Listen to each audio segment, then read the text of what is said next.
Good day, and thank you for standing by. Welcome to the Moderna third quarter 2024 conference call. At this time, all participants are on a listen-only mode. After the speaker's presentation, there'll be a question-and-answer session. To ask a question during the session, you need to press star 11 on your telephone. You will then hear an automated message advising your hand is raised. To withdraw your question, please press star 11 again. Please be advised today's conference is being recorded. I would now like to hand the conference over to your speaker today, Lavina Talukdar. Please go ahead. Thank you, Kevin. Good morning, everyone. And thank you for joining us on today's call to discuss Moderna's third quarter 2024 financial results and business updates. You can access the press release issued this morning, as well as the slides that we'll be reviewing by going to the Investors section of our website. On today's call are Stéphane Bancel, our Chief Executive Officer, Stephen Hoge, our President, and Jamey Mock, our Chief Financial Officer. Before we begin, please note that this conference call will include forward-looking statements made pursuant to the Safe Harbor provisions of the Private Securities Litigation Reform Act of 1995. Please see slide 2 of the accompanying presentation and our SEC filings for important risk factors that could cause our actual performance and results to differ materially from those expressed or implied in these forward-looking statements. I will now turn the call over to Stéphane. Thank you, Lavina. Good morning or good afternoon, everyone. Thank you for joining us. I will start with a review of our business in the third quarter. Jamey will present our financial results and outlook. Stephen will review our clinical programs. I will then come back and share our key priorities before Q&A. We delivered $1.9 billion of revenue in the third quarter. Our net income was $13 million. We ended the quarter with cash and investments of $9.2 billion. As you know, for over a year now, we have been working to improve productivity in the company. In the third quarter of 2024, compared to the third quarter of 2023, we reduced operating expenses by $500 million across cost of sales, R&D, and SG&A. This figure excludes $1.4 billion of resizing charge in the third quarter of 2023. I would like to thank our teams who have been working hard to achieve these cost savings, and will continue our journey to improve our cost efficiencies. This year, the COVID market benefited from U.S. regulatory approval that was 19 days earlier than in 2023. Spikevax was available across all segments of the U.S. healthcare system. Our manufacturing and logistics teams were able to double the number of doses delivered to customers compared to the first week of last year's COVID vaccine season. Now turning to what we have seen so far this season for vaccinations in the U.S. retail market. The graphs on slide 6 are shots in arms in the retail channels as measured by IQVIA, which includes retail pharmacies and long-term care. As you can see in the graph on the left, the earlier approval of a vaccine this year has helped to push total market vaccine doses above what they were last year at this point in the season. The graph on the right shows weekly doses, which, as you can see in the past few weeks, have started to decline. While we will not know the shape of this curve until the end of the season, we are encouraged that the COVID market is starting to prove to be a sizable and durable long-term market. Moderna has 40% share of retail shots in arms season to date. Turning to slide 7, we think it is helpful to look at vaccination trends from last year to inform our understanding of where there are additional opportunities to grow the COVID market. There are 3 major delivery channels for respiratory vaccines in the U.S. There are retail pharmacies, integrated delivery networks or IDNs, which basically serve hospitals and doctors who are part of these networks, and the third group, government programs and others. As you can see, the retail channel comprised 73% of total U.S. market for COVID vaccine doses last year in 2023. COVID vaccines have been overwhelmingly given to pharmacy settings with such smaller distribution in the 2 other channels. If now we look at flu, in the flu market, however, the distribution by channel is different, with much greater emphasis on IDN and government. Since COVID continues to present a much greater health burden than flu in the United States, We remain convinced that increasing the vaccination rate of COVID relative to flu provides a significant opportunity to improve public health, especially in the adult segments and government and other segments. Therefore, as we execute our COVID strategy, we see the opportunity to drive the COVID vaccination rate closer to flu over time, especially in the under-penetrated channels. One additional approach to increase COVID vaccination rate over time is a combination COVID flu vaccine, which Stephen will discuss shortly. Let's now turn to what Moderna is doing to drive vaccination rates. The first objective of our effort is to educate healthcare providers on the importance of COVID as a public health threat, its negative impact as a much greater cause of severe illness than other respiratory viruses, and the opportunity to improve public health by following vaccine recommendations. As you know, in the 2023-2024 season, there were 3 times more hospitalizations of COVID than flu. Secondly, we are going direct to consumer to emphasize the benefit of getting vaccinated, and our most recent campaign highlights the danger of long COVID and the importance of vaccination to minimize the risk of it.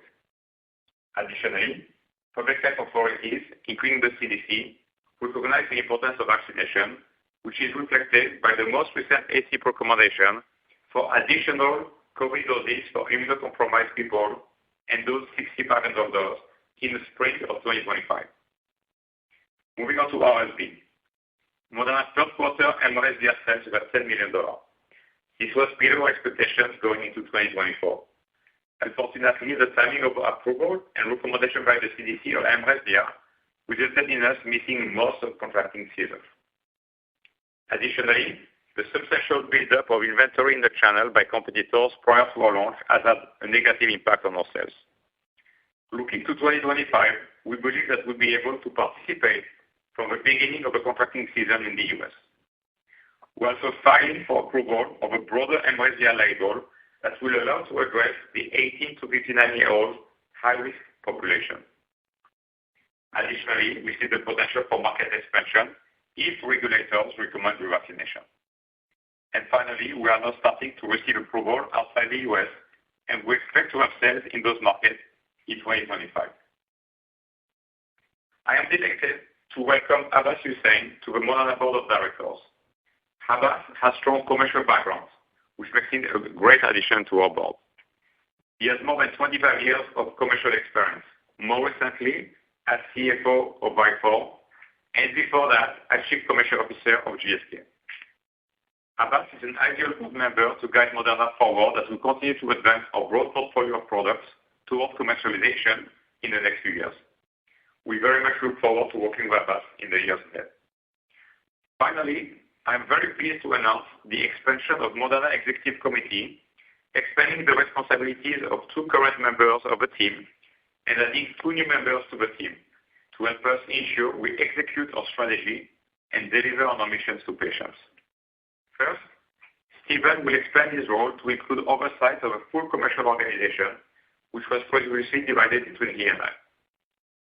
As Moderna President, Stephen is responsible for strategy across the full life cycle of the company, research and development, and medical and commercial. Joining Moderna's Executive Committee are Rose Loughlin and Jacqueline Miller. Rose is being promoted to Executive Vice President, Research. Jackie is being promoted to our Chief Medical Officer, leading our development organization. The promotion of Jackie and Rose to the Executive Committee is a special milestone for the company. This is the first time in our history that we have promoted internal talent onto the Executive Committee. It is a testament to both of these remarkable colleagues who have each spent years building and leading critical areas of the company, and also reflects on our commitment to grow and develop our internal talent at Moderna. Tracy Franklin, our Chief Human Resource Officer, will also expand our role, becoming the Chief People and Digital Technology Officer. The expansion of our role emphasizes the vital integration of people, culture, and digital innovation across the business. As Tracy and the team works to scale up our business processes, they ask the question of how we should do work, how should it be organized between people and digital technologies, being off-the-shelf software, AI solutions, including our own machine learning algorithm, or GPT Enterprise, and our robotic solution. I would like to thank Stephen and Tracy for their new expanded role and for their partnership over many years and many years looking forward, and to congratulate Rose and Jackie for not being part of the company executive committee. With this, let me turn to Jamie. Thanks, Stefan, and hello, everyone. Today, I will provide an overview of our financial results for the third quarter and share our outlook for the remainder of 2024. Let's start by reviewing our commercial performance, which you can follow on slide 14. For the third quarter of 2024, our net product sales were $1.8 billion, bringing year-to-date product sales to $2.2 billion. We also had approximately $100 million in year-to-date other revenues from grants, collaboration, licensing, and royalties, which are not included in the figures on this slide. $1.2 billion of our 3Q 2024 product sales were from the U.S. market, where we experienced an earlier launch to the 2024-2025 season. While our 3Q results exceeded expectations, this was mainly due to sales timing between the third and fourth quarter, supported by receiving FDA approval of our updated COVID-19 vaccine 3 weeks earlier than last year. Also, included in our U.S. sales of $1.2 billion is a provision release of approximately $140 million, primarily driven by lower product returns from the 2023-2024 season compared to our previous estimate. Additionally, we commenced RSV vaccine sales in Q3. While initial RSV sales were limited at $10 million, we believe there is potential for long-term growth as we work to capture a larger market share over time. International sales of $0.6 billion were in line with our expectations, but lower compared to the same period in 2023, when sales benefited from the fulfillment of orders deferred from 2022. For our full year 2024 outlook, we are reaffirming our product sales estimate of $3 to $3.5 billion, which implies a 4Q product sales range of $0.8 to $1.3 billion. We expect our U.S. 4Q product sales to be between $200 and $500 million. The range is driven by the following three key variables. Our Spikevax market share, which is currently tracking to approximately 40% in retail. At this time, it's too early to call our share in IDNs and with the government. Next, vaccination rates. Our range assumes a market size which has COVID vaccinations flat to down 10% versus the prior year.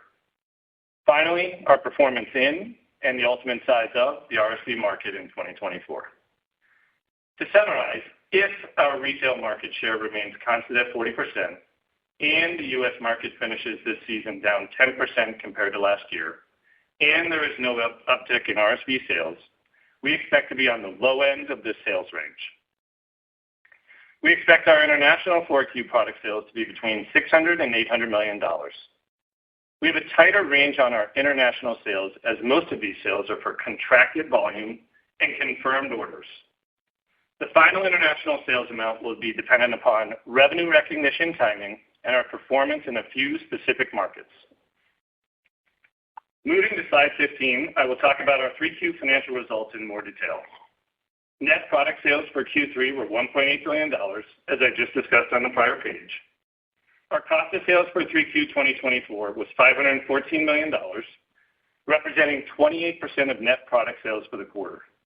This was a 77% year-over-year decline in our cost of sales from $2.2 billion in Q3 2023.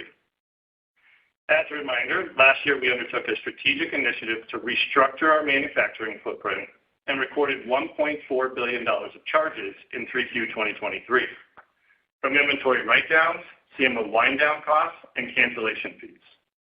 Excluding the $1.4 billion charge, cost of sales still declined by 38% year-over-year, as we continue to make progress driving additional productivity improvements in our manufacturing operations. R&D expenses were $1.1 billion in Q3 2024, reflecting a 2% year-over-year decline from $1.2 billion last year. We purchased a priority review voucher during the third quarter of 2024, which is included in our Q3 results. Excluding the PRV purchase, we had a strong year-over-year spending declines for research, development, and clinical manufacturing as we continue to drive cost efficiencies across all areas of the organization. SG&A expenses for Q3 2024 were $281 million, representing a 36% year-over-year reduction. This decline reflects our focus on driving cost efficiency and making targeted investments that continue to strengthen our overall productivity. I will provide further details in the following slides.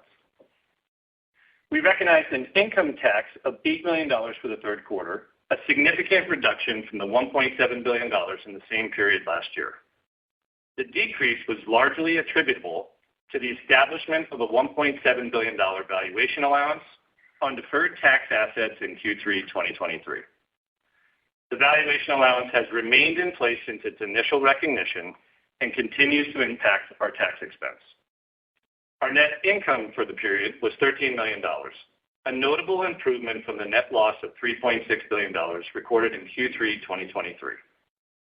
Earnings per share for the quarter were 3 cents, compared to a loss of $9.53 per share in the same period last year.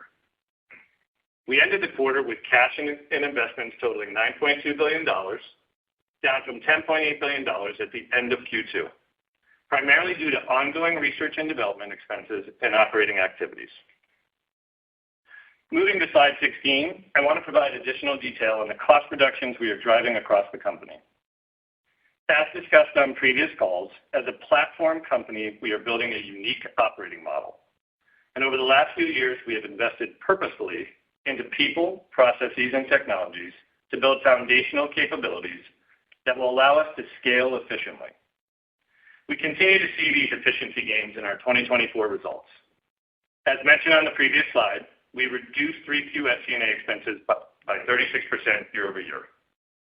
We had year-over-year reductions across all areas of our SG&A categories: commercial, medical, and G&A functional spending. Major drivers were from reductions in purchase services and external consultants as we better leverage digital technology and AI. Year-to-date, our SG&A spending is down 24% year-over-year. While we continue to drive productivity improvements, we are also committed to increasing COVID-19 vaccination rates with investments in HCP education and consumer ad campaigns, as well as increasing our COVID-19 and RSV market share in competitive markets. Therefore, we don't expect as large a year-over-year decline in 4Q SG&A spending versus the prior year. For the full year, we expect SG&A to be down approximately 20% to $1.2 billion, which is reflected in our financial framework update on the next slide. Turning to that 2024 financial framework on slide 17. Our net product sales guidance remains at $3 to $3.5 billion. As reviewed earlier, there are a handful of factors we are monitoring as the season progresses. For cost of sales, we are narrowing our guidance to 40 to 45% of product sales as a result of the continued manufacturing productivity improvements we are driving in the company. For R&D, we are lowering our full-year estimate to $4.6 to $4.7 billion from our previous guidance of $4.8 billion.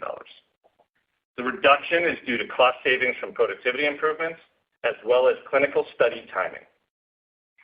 For SG&A, we continue to expect full-year expenses to be approximately $1.2 billion, down from $1.5 billion in 2023, a decrease of approximately 20% year-over-year.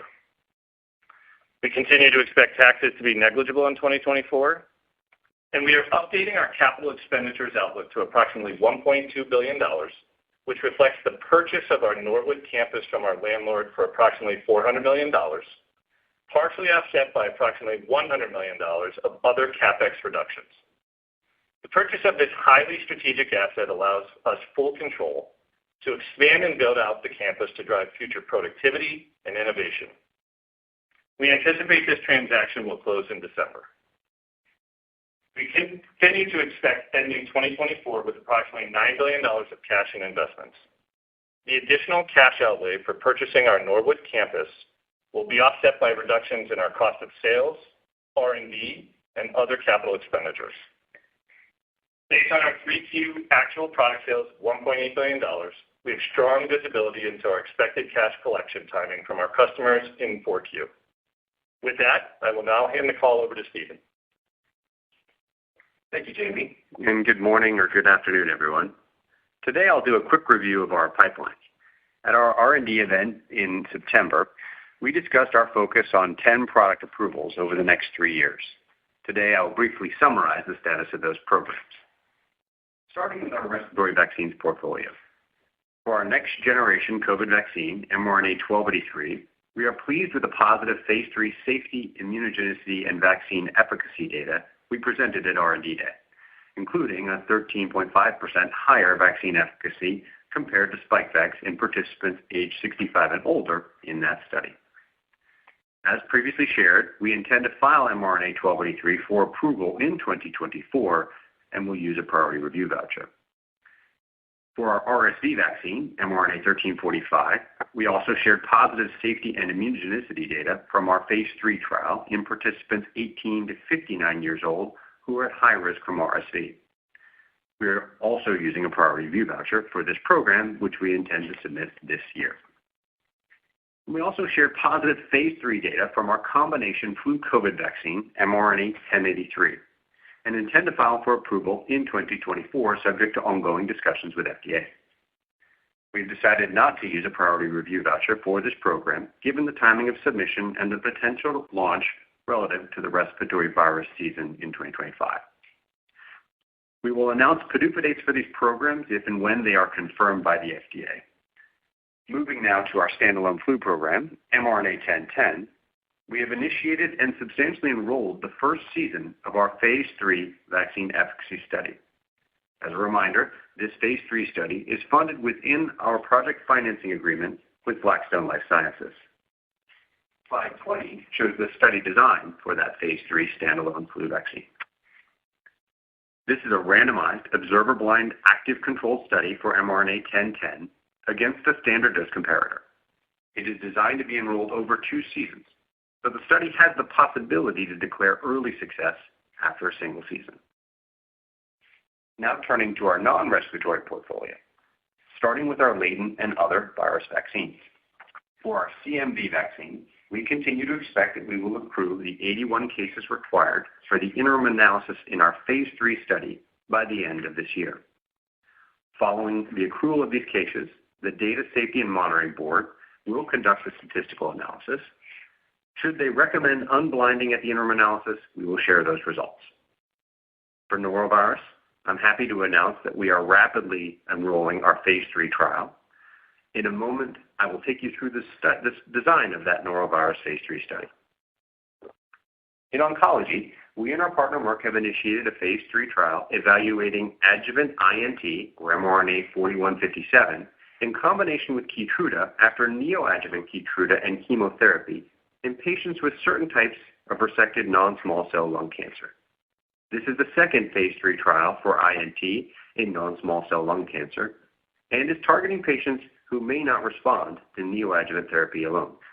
I will also review this study design in the upcoming slides. For our rare disease therapeutics, we intend to begin to generate pivotal trial data for our PA program in 2024. And for MMA, we have an agreement with FDA on our pivotal trial design. We now expect to start that study in the first half of 2025. On slide 22 is the design of our Phase 3 study for our norovirus vaccine candidate. As a reminder, norovirus is a gastrointestinal disease with high unmet need and no approved vaccines on the market. The Phase 3 study is designed to test the efficacy, safety, and immunogenicity of our vaccine in 25,000 adults aged 18 and older. It is randomized 1-to-1, observer-blind, and placebo-controlled.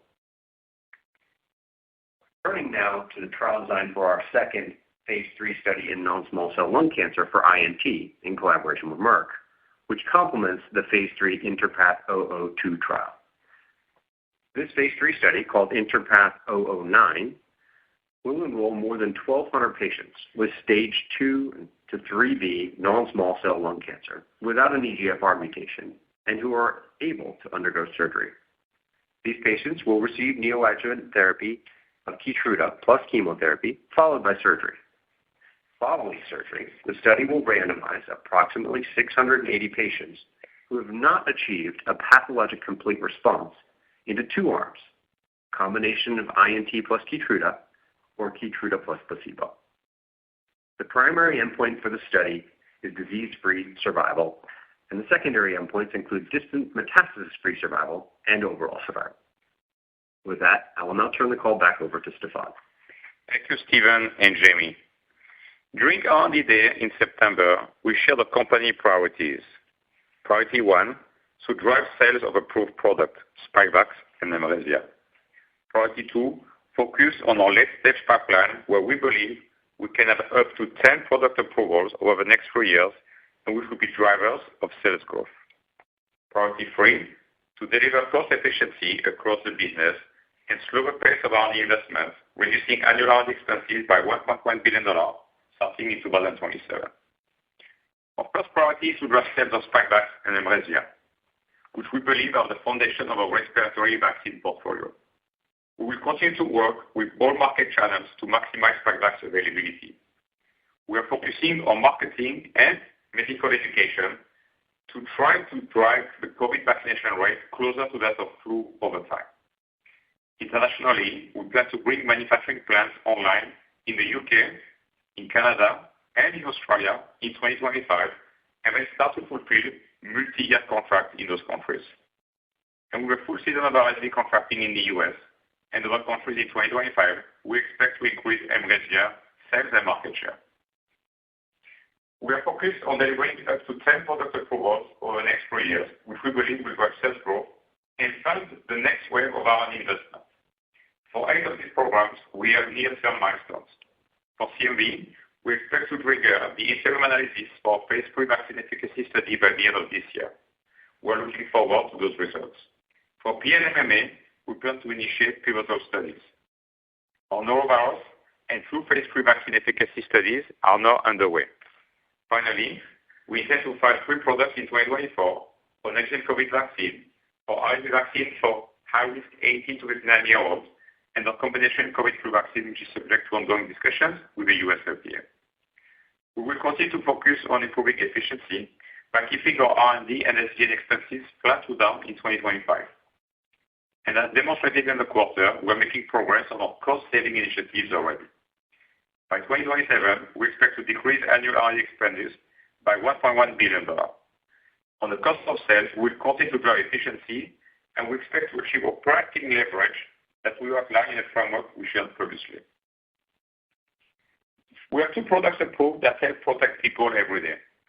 We have the largest late-stage pipeline of any mRNA company, and we will continue to focus on delivering the greatest possible impact to people for mRNA medicine. While there is work to be done to meet our execution targets, I'm confident that our team will be able to achieve our goals. I continue to be excited about the potential we have to deliver for patients. The actions we are taking to help people is becoming reality. With this, operator will be happy to take questions. Thank you, ladies and gentlemen. If you have a question or a comment at this time, please press star 11 on your telephone. If your question has been answered or you wish to move yourself from the queue, please press star 11 again. We'll pause for a moment while we compile our Q&A roster.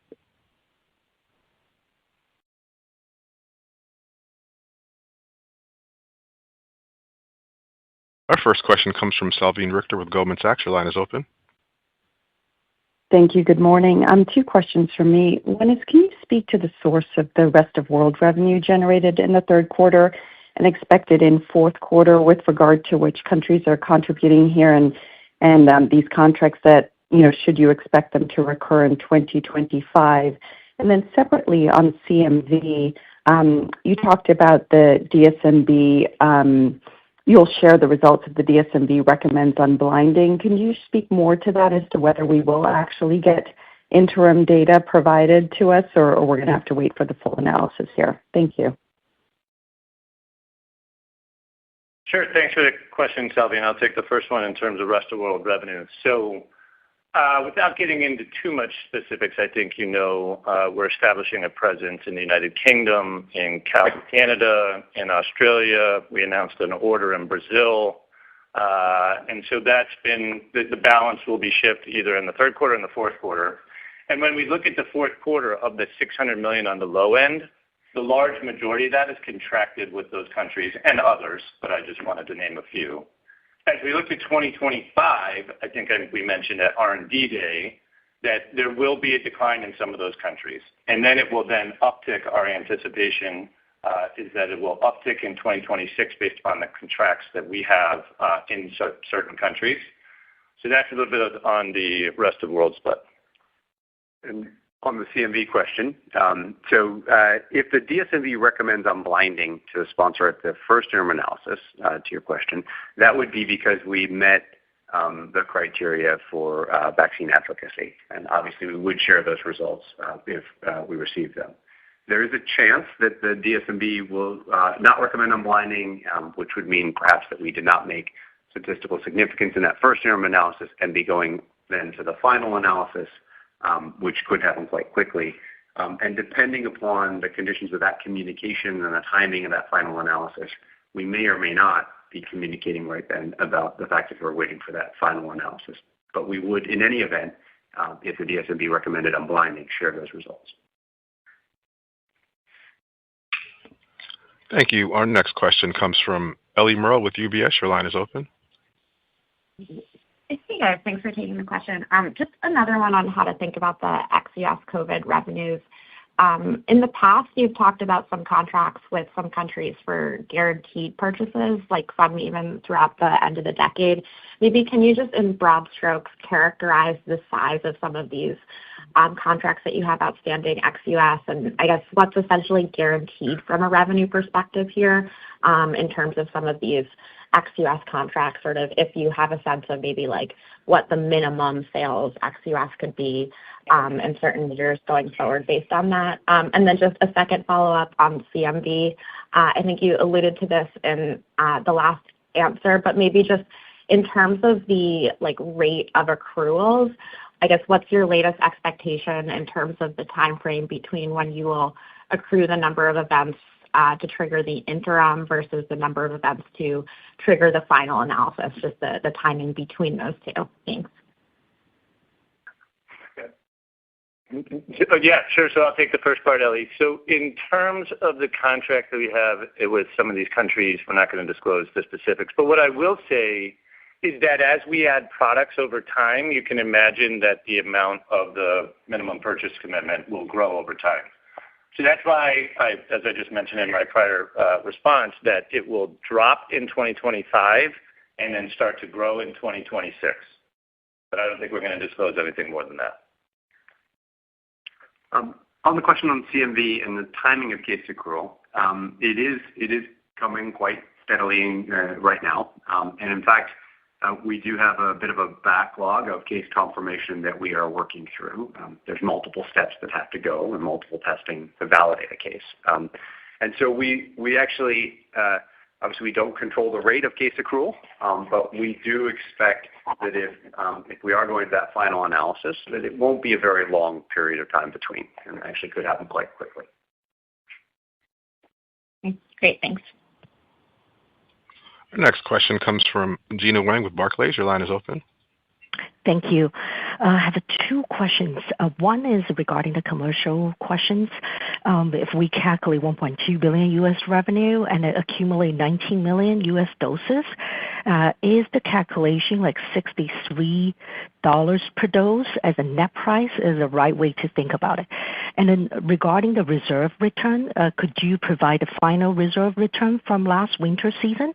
And what is your reserve return so far for this winter season? And quickly regarding the flu combo, a flu COVID combo, not using priority voucher, maybe give us a little bit more rationale for this. And then will all three that you submit this year, how many of these will make it for 2025 winter season? Yeah, Gina, maybe I'll take the first question. So on the U.S. pricing, the 19 million, I think, is the total market you might be referring to for COVID vaccinations, not specific to Moderna.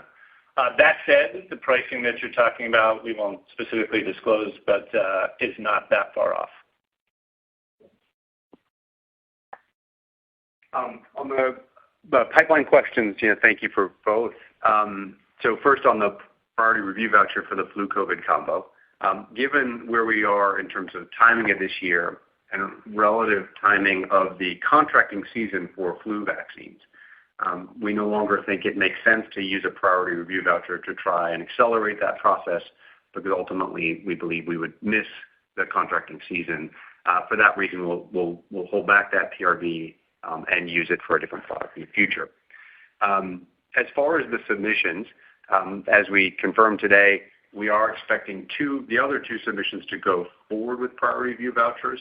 And given the timelines, you can understand that we think that means approval next year is possible and can happen prior to the season. However, we do not include any revenue from either the 18 to 59 RSV, SBLA, or 1283 in our 2025 guidance or expectations. And so if we were able to deliver those with those priority review vouchers and approvals, we still wouldn't include any revenue. That would be an upside. Reserve return?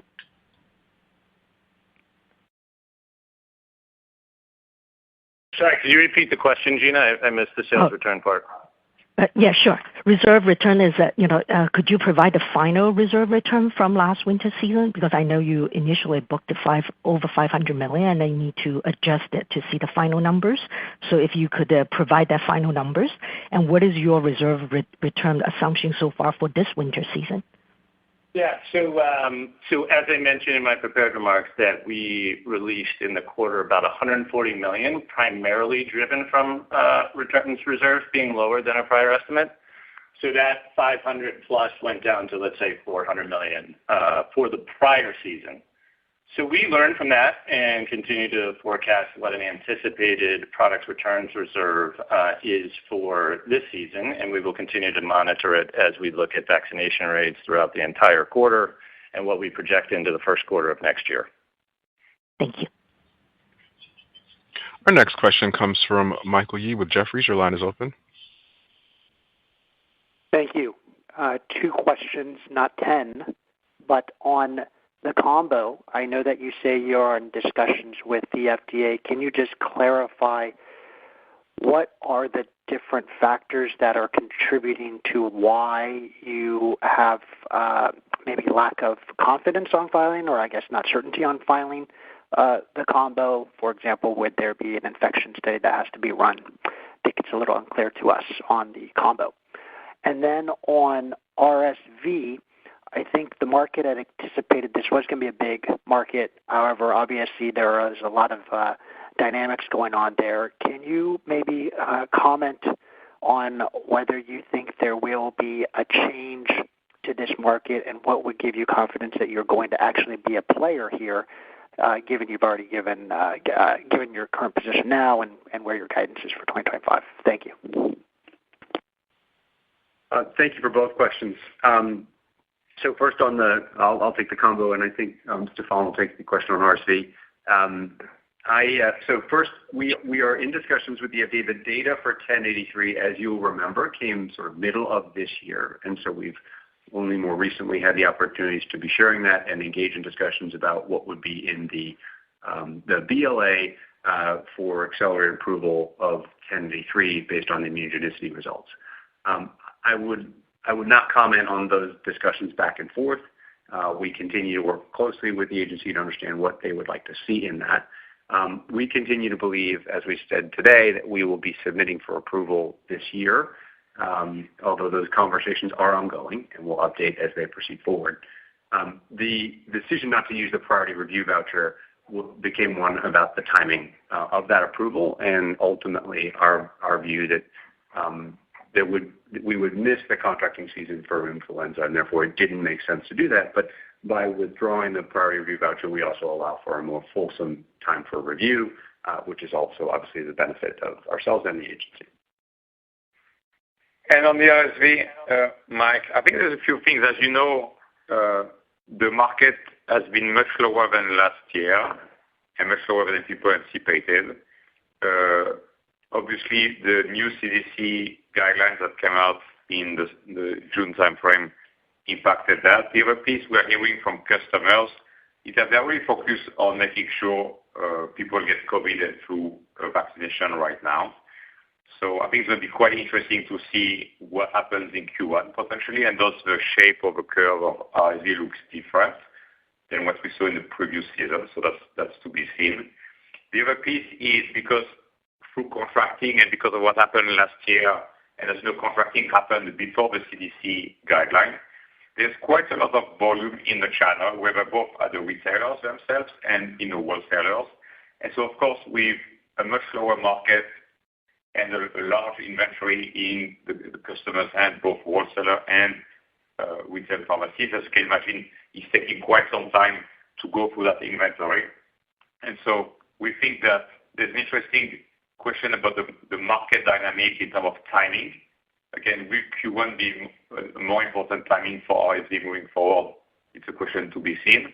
Of course, we expect as more data accumulate, CDC will continue to review and look at what is the right guideline. So that's for the public health leaders to decide. And being able to totally contract COVID and RSV at the same time for a full season, we believe it's going to have an impact in the U.S. And the other piece I mentioned also in my remark is outside the U.S., which is, as you know, we have no sales outside the U.S. We are getting approvals, and they're going to continue to happen in the months to come. So we believe 25 and beyond should also help outside the U.S. Thank you. Our next question comes from Tyler Van Buren with TD Cowen. Your line is open. Hey, guys. Good morning. Thanks very much for taking the question. So wanted to ask about U.S. COVID vaccine sales. So they were roughly flat quarter over quarter between Q3 and Q4 last year. But the vaccine sales guidance for Q4 this year assumes a decline as much as 60 to 80% quarter over quarter if RSV sales remain low and my math is correct. So is there a significant shift occurring this year due to the vaccines being available earlier and patients getting vaccinated earlier that you expect to be the dynamic moving forward, or could this guidance be conservative? I just ask because it's a pretty dramatic change in the cadence of U.S. sales, so any additional color would be appreciated. Thank you. So if we look at the U.S. market, I think what is important first is to look at the different channels because they are very different. As we share the data that we have is the accurate data for retail and long-term care facilities. As you see, earlier start, season to date, a little bit ahead. But if you look at the weekly scripts, they are coming down the peak. We hear from retailers that they're working really hard in terms of vaccination campaign ahead of Thanksgiving, and they also have plans ahead of Christmas between Thanksgiving and Christmas. But that is to be seen what happens, what is the shape of that curve. And then there is the IDN networks. As I said in my remarks, we have been working with IDN networks to increase the COVID to flu vaccination rate versus last year. We don't have a lot of visibility because those campaigns started later, most of them early October versus the retailers starting in August, with some of them starting pretty strong in August and early September. And then the government data, for which we have no visibility, we only get orders when there are orders coming. So it's still early in the season. The shape is clearly different from last year in retail. We are hoping that we will work over retailers and our work, it might tail off with different shape than last year. And then IDNs and government. So we have to see, and we're going to continue to learn about this market. But we believe it still remains sizable and clearly durable. We see that many millions of people who want the COVID vaccination. Yeah, maybe I would just add that, remember, when we sell product, that is not tied to vaccinations. So when you look at the decline from the third quarter to the fourth quarter, we had an early approval, to Stéphane's point, so therefore, and we were better ready to ship more within the third quarter. So that's what I think you see on a year-over-year basis, what's happening here. Thank you. Our next question comes from Terrence Flynn with Morgan Stanley. Your line is open. Hi, thanks for taking the question. I was just wondering on the INT program, obviously you're continuing to accelerate the clinical program here with the new phase 3 in lung, but can you just give us an update on the manufacturing facility in Massachusetts and if that's still on track for completion by year end, and then if there's going to be any bridging work required by the FDA for approval or validation? Thank you. Good morning, Terrence. Yes, so the team continues to do a great job in the plant. With all the progress are totally on schedule. And so given what we shared at R&D Day in terms of timing with FDA, the plant will no longer be critical path to approval. But we're keeping the team working really hard, and they're making great progress. We're very pleased with that. Yeah, and on the question of bridging, once the plant is operational, we'll transition our clinical work to that plant as well. And so effectively all of the programs will include, well, many of the programs may include, I should say, that data. So the bridging will be done in stream. Thank you. Our next question comes from Evan Wang with Guggenheim Securities. Your line is open. Hey, guys. Thanks. Two from me. First, on the election results, just wondering, given the pending change in administration, what barriers are in place from a policy or legislative standpoint that would meaningfully limit threats to current use of vaccines in the U.S.? What steps are you doing to reassure confidence there and protect against potential increase in legal liabilities? And one on RSV, some competitors are describing how data are now sufficient for expansion in international revenues. Do you agree there? And what gives you confidence in competitiveness, ex-US specifically? Thanks. Good morning. So thank you for the questions. So on your first question, as you know, our mission at the company is to bring innovative medicine to help people either prevent disease or treat disease. Since the company founding, we've always worked very closely with government leaders and public health leaders around the world, including, of course, the U.S. And as you know, we work very collaboratively with President Trump during his first term. And so we're going to continue to do that. Our mission is to really ensure we help people and we increase people's health, which is totally aligned with what the administration is going to work on. On RSV outside the U.S., as you know, the markets have approved the product at very different times. Outside the U.S., you have a very similar process than you have in the U.S. Once you get approval, you need to get for recommendation, which is CDC ACIP equivalency, which in some markets happen at different times. Then you have pricing negotiation, which, as you know, are quite different outside the U.S. and the U.S. Sometimes you might miss a whole season because of the timing of those different elements. As you know, in the U.S., there is no pricing negotiation where you can lose sometimes months or quarters. So I think the slower ramp outside the U.S. is reflecting both the recommendations that sometimes tend to be for older population, like 70 and above, or in some countries, 75 and above. And just the timing of all the mechanics to come together. And then again, you could miss the season by a few weeks and you just miss the season. So those are the dynamics happening outside the U.S. We continue to believe that RSV causes hospitalization and hurts people, and the RSV vaccines are going to be important to prevent people getting hospitalized, especially if you think in terms of a tailwind. We have an aging population in Europe. We have an aging population in Asia. And so I continue to believe that over time, the RSV market outside the U.S. would be an important market. There's also a lot of education to do, both at the consumer level. A lot of consumers didn't even know what RSV was until recently. Some don't know as of today. Same with some doctors. So there's just a lot of work to do. But the virus is hurting people, so there is a need there. And we collectively need to work with public health leaders to prevent hospitalization. Everybody knows, especially in governments that are single payers, that vaccines are most probably the best ROI that you get in terms of healthcare dollars. And the best way to not have hospitals with too many people is to get prevention.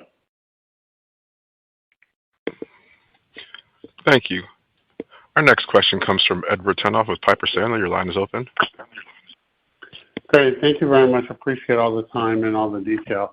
Just looking at the orphan disease pipeline, with respect to kind of pivotal trial starts for MMA in the first half, and I think also maybe generating some registrational data this year, what do you see as sort of the path forward here in terms of, trial design, patient numbers, follow-up?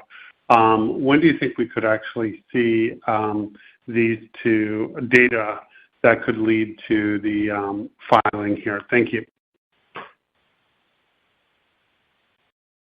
Thanks, Ted.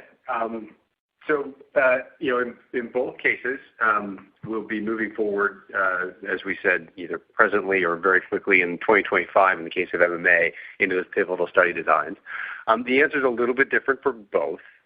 In the case of MMA, as we've discussed previously, we do believe there is a biomarker that can serve as the basis for approval. That's the subject of our discussions with the FDA. And that biomarker result, as you can imagine, can be achieved somewhat more quickly than in the case of PA, will we be looking, because there's not as clear a biomarker, we'll be looking at event rates, which can take some more time. And in any event, it will depend upon the rate of enrollment in those studies, and then how quickly we can get to ultimately we hope is a significant benefit either with the biomarker or with the event rates for PA. As we previously described at R&D Day, we do expect that can happen within the next couple of years, and our goal is to be launching that product in that sort of third window, 2026 plus. But both of those products, I should say, in the 2026 plus time horizon. If we accrue patients more quickly into those studies, it could be sooner. If it takes longer, it could be a little bit longer. We'll obviously update as we go forward in how we're doing enrollment in those studies. Great. Thanks, David. Our next question comes from Luca Issi with RBC Capital. Your line is open. Oh, great. Thanks so much for taking my question. Maybe on RSV, obviously this year has been a little challenging given the late approval versus the timing of its contracting season. But how should we think about next year? Do you think it is fair for us to assume that you can get a third of the market share given pre-filled syringes and obviously no GBS, or do you think that would be optimistic? And then maybe second on COVID in the U.S., how should we think about market share here? It looks to me that last year you were gaining some shares versus Pfizer, versus this year it looks like you're maybe losing some shares versus them.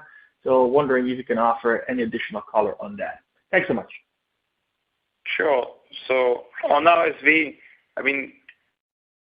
across products we don't guide our own share, so we're not going to start guiding our own share. As I said, we believe very much so that being able to contract in full season will be quite different from last year. So we'll play this out in the 2025 season. In terms of COVID, you are correct. In terms of the retail market, we have lost some market shares. We've indicated earlier in the year this has been quite an intense competitive environment in the U.S.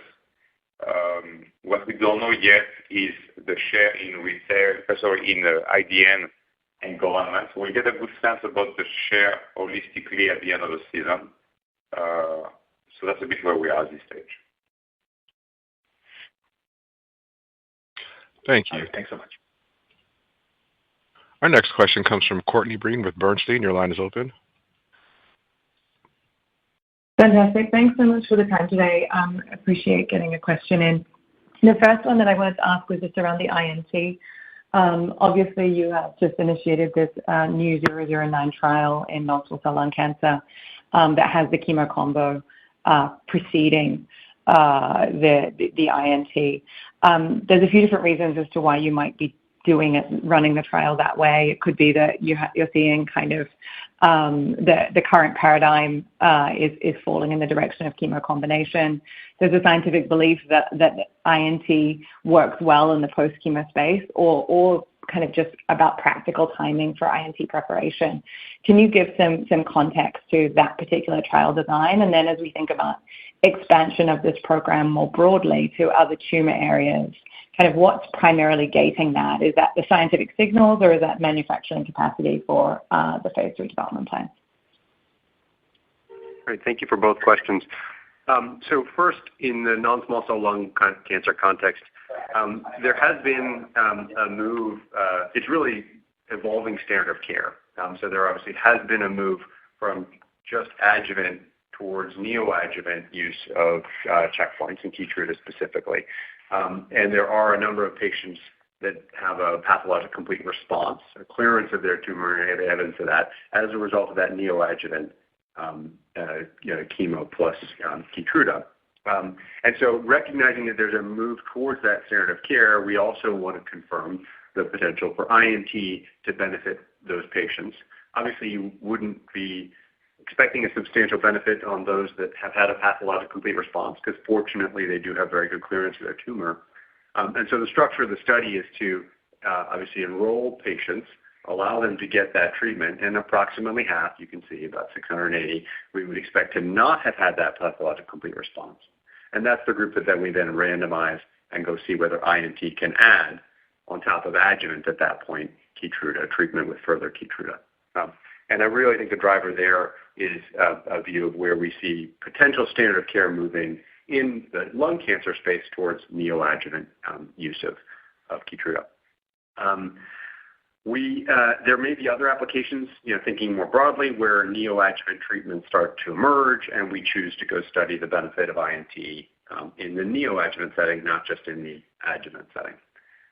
As far as other indications, the short version is we continue with our partner Merck to systematically look at all the places that we think that INT can offer a benefit. We aren't done yet. There are more studies coming.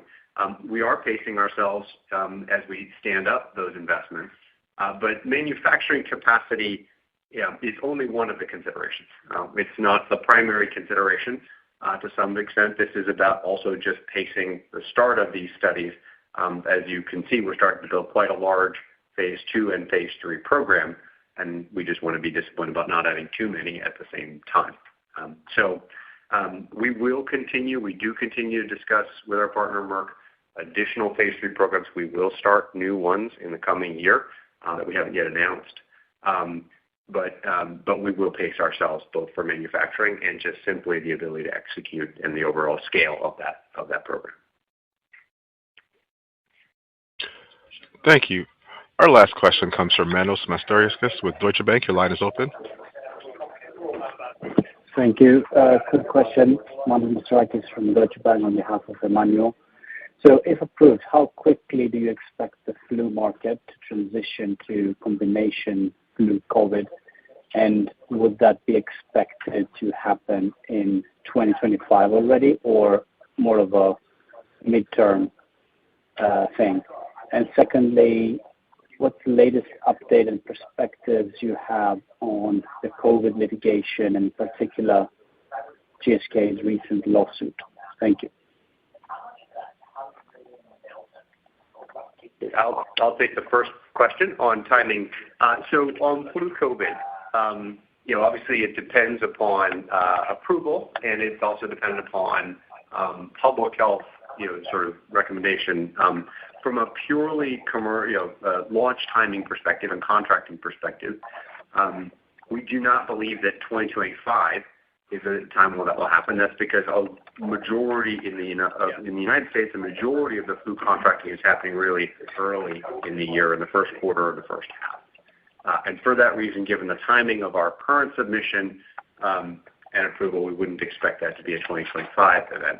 We would hope that it would happen in 2026, and ultimately we are working towards that because we see a huge potential public health benefit in terms of prevention of upwards of hundreds of thousands of hospitalizations in the United States if we can improve compliance with COVID vaccines, as well as deliver a highly effective flu vaccine.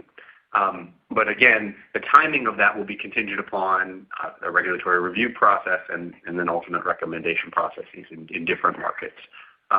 Over the long term, we are believers that a combination flu COVID product is the right way for us to be protecting those at high risk of respiratory viruses seasonally in all the markets in which we play in. And so from a very long-term view, we are quite bullish on the opportunity of the combo product.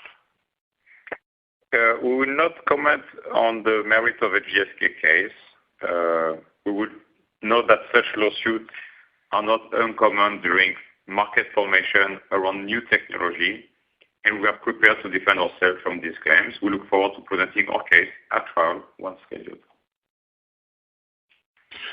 Thank you, ladies and gentlemen. So let's conclude the Q&A portion of today's conference. I'd like to turn the call back over to Stéphane for any closing remarks. Well, thank you, everybody, for joining us today. We look forward to talking to many of you in the next days and weeks. Have a great day. Ladies and gentlemen, this does conclude today's presentation. You may now disconnect and have a wonderful day.